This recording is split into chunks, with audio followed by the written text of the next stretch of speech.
தமிழகத்தில் வீடு தேடி சென்று ரேஷன் பொருட்கள் வழங்கும் திட்டம் 10 மாவட்டங்களில் சோதனை முறையில் தொடங்கியுள்ளது. 5 நாட்கள் சோதனை ஓட்டத்திற்கு பிறகு திட்டத்தின் சாதக பாதகங்கள் ஆராயப்பட்டு பிற மாவட்டங்களில் விரிவுபடுத்தப்படும். நாடு முழுவதும் பல கோடி மக்கள் ரேஷன் கடைகளில் வழங்கப்படும் உணவுப் பொருட்களை நம்பியே உள்ளனர். பல கோடி மக்களின் உணவு அளித்து வரும் ரேஷன் கடைகளில் இலவச அரிசி, சர்க்கரை, பாமாயில், கோதுமை, பருப்பு உள்ளிட்ட பொருட்கள் வழங்கப்படுகிறது. அந்த வகையில் பொதுமக்களின் வருமானத்திற்கேற்ப பல வகையில் ரேஷன் அட்டைகள் பிரிக்கப்பட்டுள்ளது. அதன்படி வெள்ளை அட்டையானது வறுமை கோட்டுக்கு மேல் உள்ள குடும்பங்களுக்கு வழங்கப்படுகிறது. பச்சை அட்டையானது அந்தோத்யா அன்ன யோஜனா குடும்பங்களுக்கு மிக உயர்ந்த மானியங்களுடன் உணவுப் பொருட்கள் வழங்கப்படுகிறது.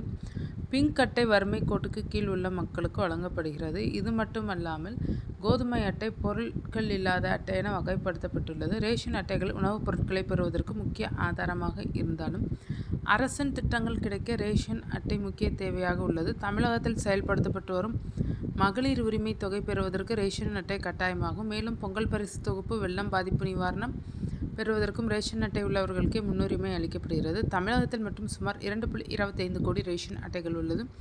இதன் மூலம் 7 கோடிக்கு மேலான மக்கள் பயன்பெற்று வருகிறார்கள். இந்த நிலையில் ரேஷன் கடைக்கு சென்று பொதுமக்கள் பொருட்களை வாங்கி வருகிறார்கள். வாரத்தில் வெள்ளிக்கிழமை மட்டுமே ரேஷன் கடைகள் விடுமுறை நாட்களாக உள்ளது. மற்ற நாட்களில் ரேஷன் கடைக்கு சென்று உணவுப் பொருட்களை பெற்றுக்கொள்ளலாம். தமிழ்நாட்டில் ரேஷன் கார்டில் பெயர் உள்ள குடும்ப உறுப்பினர்கள் நேரில் சென்று பயோமெட்ரிக்கில் தங்களின் கைரேகையை பதிவு செய்து பொருட்கள் வாங்கி வருகின்றனர்.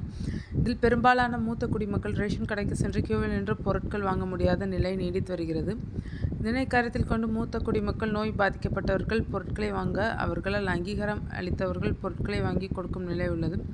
இதனால் வயது மூத்தவர்கள் மற்றவர்களின் உதவியை எதிர்பார்க்கும் நிலை உள்ளது. இதனை கருத்தில் கொண்டு வீட்டிற்கே சென்று ரேஷன் பொருட்களை வழங்கும் திட்டத்தை தமிழக அரசு தொடங்க ஆலோசித்தது.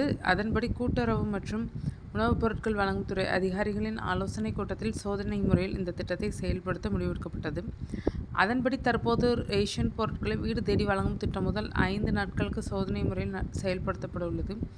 இன்று முதல் ஜூன் 5ஆம் தேதி வரை தமிழ்நாட்டில் உள்ள 10 மாவட்டங்களில் செயல்படுத்தப்பட உள்ளது. முதற்கட்டமாக சென்னை, திருநெல்வேலி, சிவகங்கை, கடலூர், திண்டுக்கல், ராணிப்பேட்டை, ஈரோடு, தருமபுரி, நாகை, நீலகிரி ஆகிய 10 மாவட்டங்களில் 10 நியாய விலைக் கடைகள் என்ற அடிப்படையில் 100 நியாய விலைக் கடைகளில் 70 வயதிற்கு மேற்பட்ட மூத்த குடிமக்கள் மற்றும் மாற்றுத்திறனாளிகளுக்கு அவர்களின் வீட்டிற்கே நேரில் தேடி சென்று ரேஷன் பொருட்கள் வழங்கும் திட்டம் சோதனை முறையில் செயல்படுத்தப்பட உள்ளது. இந்த திட்டத்தின் வாயிலாக ஏற்படும் சாதக பாதகம், வாகனங்களில் உணவுப் பொருட்களை கொண்டு செல்வது, பயோமெட்ரிக் கருவி உள்ளிட்டவைகள் ஏற்பாடுகள் செய்யப்பட்டு வருகிறது. இந்த திட்டத்தின் மூலமாக எவ்வளவு பேருக்கு வீடு தேடி சென்று ரேஷன் பொருட்கள் வழங்குவதற்கு சாத்தியம் உள்ளது? இந்த 5 நாட்களில் ஆய்வு செய்யப்பட்ட பிறகு திட்டத்தின் சாதக பாதக அம்சங்கள் ஆராயப்பட்டு அடுத்த கட்டமாக மற்ற மாவட்டங்களில் விரிவுபடுத்துவது குறித்தும் ஆலோசித்து முடிவு செய்யப்படும் என அதிகாரிகள் தெரிவித்துள்ளனர்.